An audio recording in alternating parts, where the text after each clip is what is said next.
नमस्कार। मेरा नाम भाऊ तोरसेकर। आप देख रहे हैं प्रतिभा।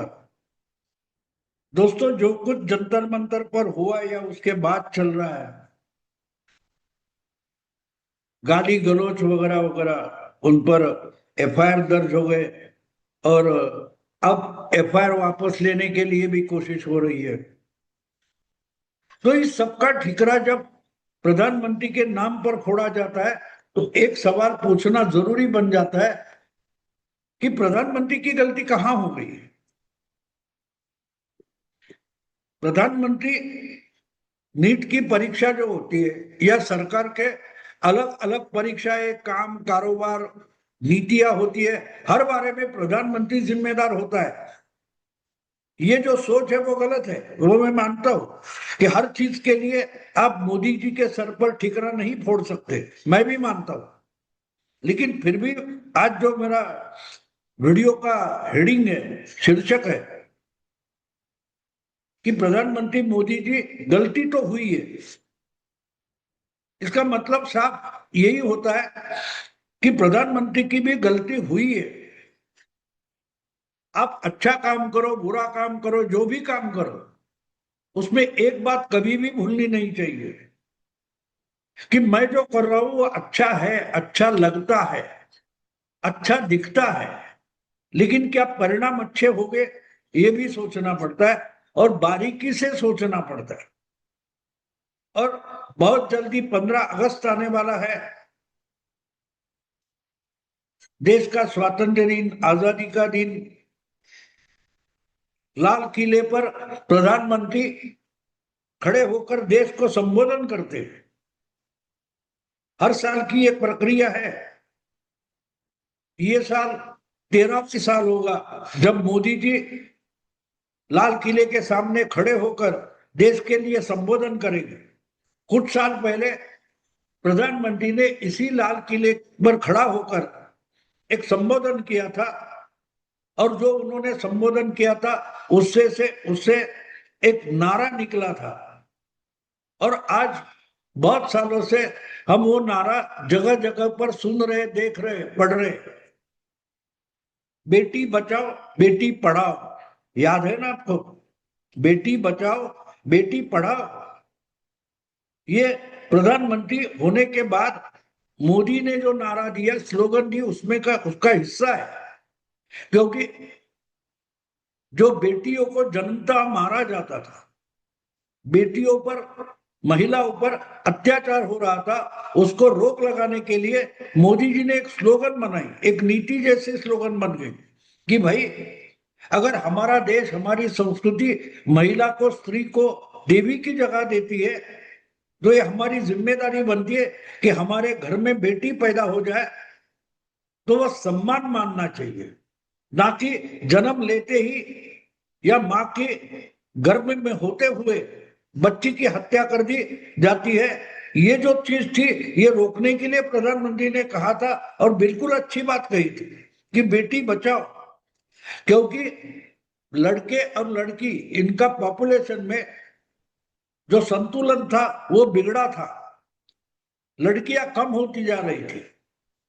हर कोई मुझे लगता है आमिर खान का सत्यमेव जयते नाम का एक प्रोग्राम था, टीवी चैनल पर सीरियल थी।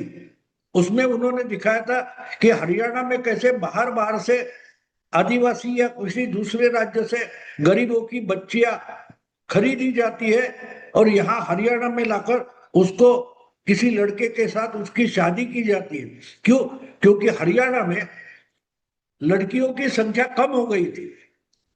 अगर घर में बच्चा है, कोई महिला गर्भ से है, पेट से है, तो उसका चेक किया जाता था। और अगर बच्ची है, बेटी है, तो उसको गर्भ में ही मारा जाता था, अबॉर्शन किया जाता था।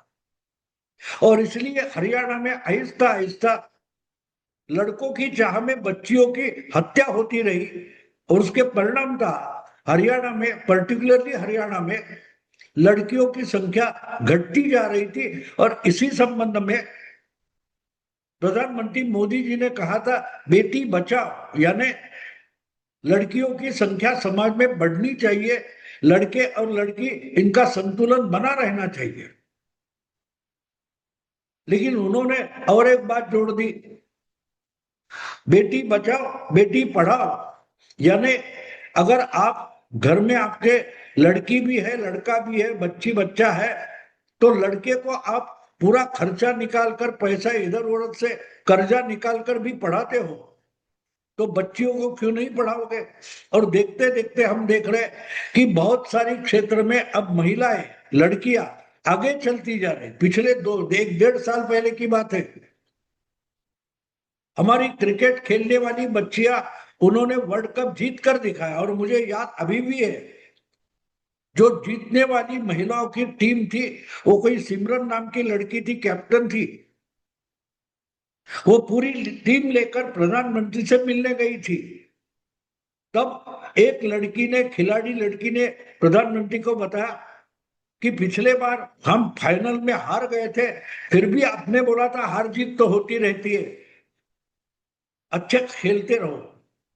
और तब ही हमने तय किया था कि अगली बार आएंगे तो ट्रॉफी लेकर आएंगे। पिछली बार ट्रॉफी नहीं थी, इस बार हम वर्ल्ड चैंपियन की ट्रॉफी लेकर आ गए। तो इस ढंग से लड़कियां आगे बढ़ती गई। आज हमारे देश की लड़कियां अलग अलग जगह पर, महिलाएं प्रगति कर रही है। तो ये एक तरीके से उसका ही परिणाम था कि बेटी बचाओ बेटी पढ़ाओ। एक मुझे लगता है चांद्रयान में कोई इसरो की बड़ी कैंपेन थी, योजना थी, उसमें भी प्रमुख थी वो महिला थी। ये ऐसी बहुत सारी बातें हैं, वो अभी कहने की जरूरत है, आप सब जानते हैं। लेकिन ये मैं आज इसलिए कह रहा हूं कि जब प्रधानमंत्री मोदी जी ने लाल किले पर खड़ा होकर बोला था बेटी बचाओ बेटी पढ़ाओ, मैं मानता हूं कि पढ़ाओ, ये जो शब्द उन्होंने कहा कि अपने बेटी पर भी पूरा खर्चा करो, अच्छा खर्चा करो, उनको अच्छी तरीके से पढ़ाओ, तो क्या पढ़ा हो ये नहीं बताया था। मुझे लगता है कि प्रधानमंत्री की वहां गलती हो गई कि बच्ची को पढ़ाते वक्त क्या पढ़ाना है ये भी समझाना जरूरी था। पिछले 5-6 साल में देखते देखते हमने देखा कि हमारी बच्चियां भटक गई है। ये जंतर मंतर का मामला हो गया, उसके बाद में देख रहा हूं, क्या देख रहा हूं, बहुत सारी बच्चियां बहकी हुई दिखाई दे रही है। और यहां तक गंदी भाषा, गालियां, इसका इतने आसानी से इस्तेमाल करती है कि पुराने जमाने की महिलाओं को जो शब्द का उच्चार करने में शर्म आती, पुरुषों को भी शर्म आती, ऐसे शब्द जितने आसानी से ये बच्चियां बोल रही है। मोदी या मोदी जी को माँ को गाली दी वगैरह छोड़ दो, गाली किसको दी ये बात नहीं है। गाली देना ये पढ़ने का और प्रगत होने का लक्षण बनता है, तो ये पढ़ाई गलत है। गालियां देना, एक एक बच्ची का, मैंने ये सब एफआईआर वगैरह मामला होने के बाद एक बच्ची का वीडियो देखा, किसी के साथ इंटरव्यू देखा, उसने बोला कि गाली देना कब से गुनाह हो गया। ये कॉकरोच पार्टी के जो कोई लीडर है, उसमें से एक लीडर बोलता है कि भाई गाली देना कब से अपराध हो गया।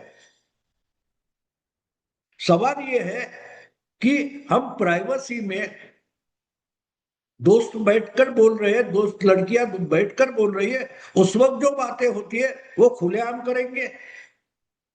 तो पढ़ाई में, और जो जो लड़कियां ये गाली गलौज कर रही थी, वो दिखाई देता है कि अच्छे घर की है, इनको खाना पीना अच्छा मिल रहा है, उन पर उनके माँ बाप अच्छे पैसे खर्चा कर रहे हैं, अच्छे स्कूल कॉलेज में ये बच्चे जा रहे हैं, उस पर माँ बाप पैसा खर्चा कर रहे हैं।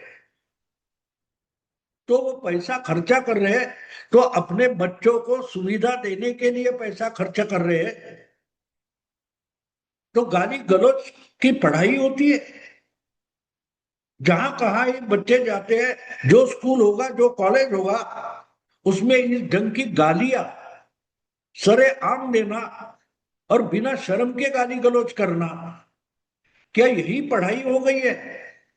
तो मैं मानता हूं कि मोदी जी की गलती शायद वहां हो गई कि भाई अपनी बच्ची को पढ़ाओ, बचाओ, पढ़ाओ, लेकिन अच्छी पढ़ाई होनी चाहिए, अच्छा ज्ञानवर्धन होना चाहिए। और इसलिए हम जब बच्चों को सुविधा देते हैं तो ये सोचना जरूरी है कि हम बच्चे के भलाई के लिए कर रहे। जो बच्चियां जिन पर एफआईआर दाखिल हुआ वो पढ़ी लिखी तो दिखाई देती है, लेकिन उन्होंने पढ़ा क्या? अगर जो आंदोलन हुआ उस आंदोलन में गाली गलौज, गंदी भाषा का इतने सरेआम इस्तेमाल हो रहा था, जिस ढंग के हाव भाव, जिस ढंग का बर्ताव वहां हो रहा था, उनको अगर छात्रा बोलना है, स्टूडेंट बोलना है, तो स्टूडेंट की व्याख्या हमें बदलनी पड़ेगी। पुराने जमाने में जिसको बिगड़ गया है, इसकी कैरेक्टर खराब हो गई है, ऐसे हम बोलते थे, ऐसे बर्ताव को आज हम स्टूडेंट बोलने लगे। ये अधोगति है, ये दुर्दशा है हमारे समाज की।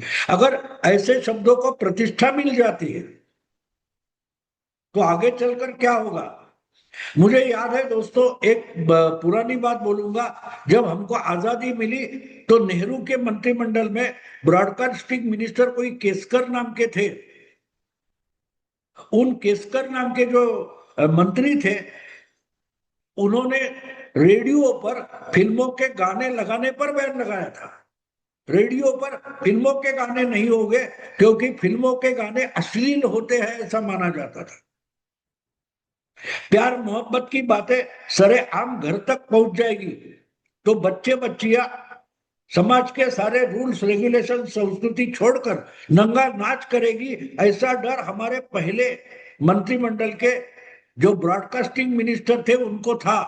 और इसलिए उन्होंने आजादी के बाद पहला काम अगर किया तो रेडियो पर फिल्मों के गाने पर बैन लगा दिया था। और उसका फायदा उठाते हुए भारत में जो फिल्मों की पॉपुलैरिटी है, लोकप्रियता है, उसका फायदा उठाने के लिए रेडियो सिलोन, हमारा पड़ोसी देश है, वहां का जो ब्रॉडकास्टिंग कॉरपोरेशन था, उन्होंने हिंदी फिल्मों के गानों का प्रोग्राम शुरू किया। रेडियो सिलोन, यानी सिलोन में, श्रीलंका में हिंदी भाषा नहीं है, फिर भी वो अपने रेडियो पर हिंदी फिल्मों के गीत लगाते थे, जिनको हमारे देश की सरकार अश्लील मानती थी। वहां से हम कहां तक आ गए?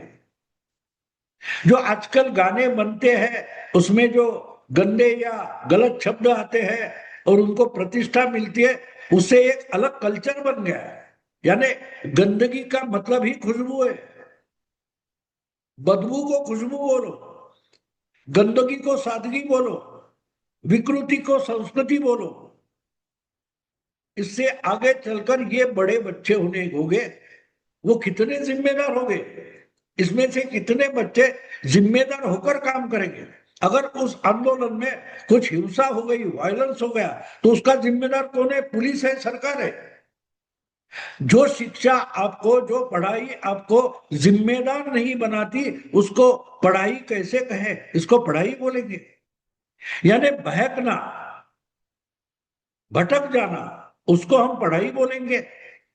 अगर यही पढ़ाई है तो ऐसी पढ़ाई करने वाली कॉलेजेस, यूनिवर्सिटीज बंद होनी चाहिए। सालों साल बच्चे यूनियन चलाते, आंदोलन चलाते, और पढ़ाई तो बिल्कुल नहीं करते, और उस पर आम जनता का पैसा खर्चा होते रहता है। टफली गैंग बनेगी और भारत तेरे टुकड़े हो गए ऐसा बोलेंगे।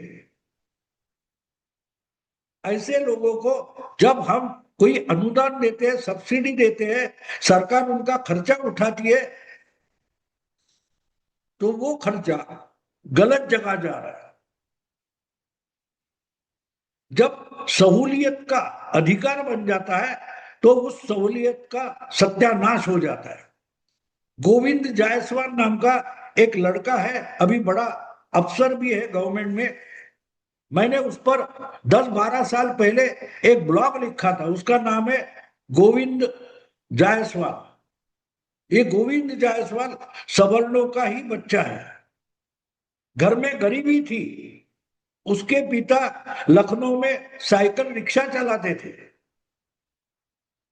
तो आईएएस या ऐसी स्पर्धा परीक्षा नीट हो या यूपीएससी हो, ऐसी परीक्षा देने के लिए जो कोचिंग के लिए जाना पड़ता है, तो कोचिंग में फी भरने के लिए उसके पास पैसा नहीं था। उसका पिता साइकिल रिक्शा चलाता था, दिन भर पसीना बहाता था, तो वो बाप के पास कोचिंग क्लास की फी कैसे मांगेगा। तो अपने खुद के मेहनत, अपनी परीक्षा, अपना स्टडी करने के बाद वो दूसरों को ट्यूशन देता था और उस पैसे से सीखता था। दिल्ली में आकर उसने इसी ढंग से अपना खर्चा उठाया, खुद का खर्चा उठाया। कोचिंग की फी भरने के लिए वो प्राइवेट ट्यूशन करता था और वो आगे चलकर आईएएस परीक्षा में पास हो गया, यूपीएससी का टॉपर वगैरह बना। मैंने उसका फोटो था, पिता साइकिल रिक्शा पर बैठा है और बागे सवारी करके बेटा बैठा है। एक साइकिल रिक्शा वाले का बेटा आईएएस बन जाता है और उसके बाद जब मीडिया ने उस आईएएस टॉपर के पिता की मुलाकात की, इंटरव्यू किया, तो उस बच्चे ने कहा कि मेरे पिताजी ने कहा है कि भाई जो भी करो अच्छा करो, ईमानदारी से करो, गलती का एक भी पैसा रिश्वत का तुम्हारे जिंदगी में नहीं आना चाहिए। एक भूखा बाप दिन में 12-12 घंटे साइकिल रिक्शा खींचने वाला बाप इतनी गरीबी के बावजूद बोल रहा है कि बेईमानदारी का एक भी पैसा अपने घर में नहीं आना चाहिए, बस इतना ही मेरे लिए करो। जो बेटा आईएएस बन गया, कलेक्टर बनेगा, उससे बाप क्या मांग रहा है? ईमानदारी मांग रहा है, सच्चाई मांग रहा है, सभ्यता मांग रहा है। जब बेटी बचाओ बेटी पढ़ाओ ये स्लोगन लेकर लोग अपने बच्चियों को पढ़ा रहे हैं, तो क्या पढ़ा रहे हैं ये सोचना जरूरी है। मैं एक बात मानता हूं, हमेशा गरीब से गरीब असुविधाओं से जूझने वाला इंसान संस्कृति निर्माण करता है, कल्चर निर्माण करता है। और जब अमीरी बढ़ जाती है तो वहां से विकृति शुरू हो जाती है, कल्चर मर जाता है। जंतर मंतर पर जो कुछ मैंने देखा तो मुझे लगा इन बच्चियों को उनके माता पिता ने पढ़ाई के सुविधा खड़ी करके दे दी, उस पर खर्चा किया, वो उनका सबसे बड़ा पाप यही बच्चे साबित कर रहे हैं कि हमको क्यों सिखाया। हमारी हमारी औकात नहीं है, हमारी लायकी नहीं है कि हमें पढ़ाया जाए। हम कीड़े बनना चाहते हैं, हम गंदी नाली के कीड़े बनना चाहते हैं, ना कि पढ़कर कुछ अच्छा इंसान बनना चाहते। तो बेटी बचाओ और बेटी पढ़ाओ ये बात जो प्रधानमंत्री ने कही थी, तो मैं मानता हूं कि उनकी गलती हो गई है। बेटी बचाओ लेकिन बेटी को अच्छा कुछ पढ़ाओ, उनको अच्छा नागरिक बनाओ, अच्छा इंसान बनाओ। ये मोदी जी कह नहीं पाए, ये मोदी जी की गलती है, इसलिए सब ठिकरा कर मोदी की सर पर फूट रहा है। तो मैं मानता हूं कि मोदी जी को वो गलती हो गई, उन्होंने वो बात नहीं बताई कि बेटी पढ़ाओ लेकिन बेटी को क्या पढ़ाओ। अच्छे खासे पैसे देने वाले, फीस लेने वाले जो कॉलेज स्कूल है, वहां अगर ये गंदगी परोसी जा रही है तो उनसे बच्चियों को बचाना जरूरी है। अब बेटी बचाओ का उल्टा अर्थ लेना पड़ेगा। ऐसी गंदगी से अपनी बच्ची को बचाओ, अपनी बेटी को बचाओ और अच्छी अच्छी बातें अपनी बेटी को पढ़ाओ। मैं मानता हूं आने वाले 15 अगस्त में प्रधानमंत्री शायद ये भी समझाएंगे। अगर नहीं समझाएंगे तो वो बड़ी भारी गलती हो जाएगी। दोस्तों अभी रुकता हूं, अगर वीडियो पसंद है तो लाइक कीजिए, शेयर कीजिए और प्रतिवाद को सब्सक्राइब कीजिए। नमस्कार।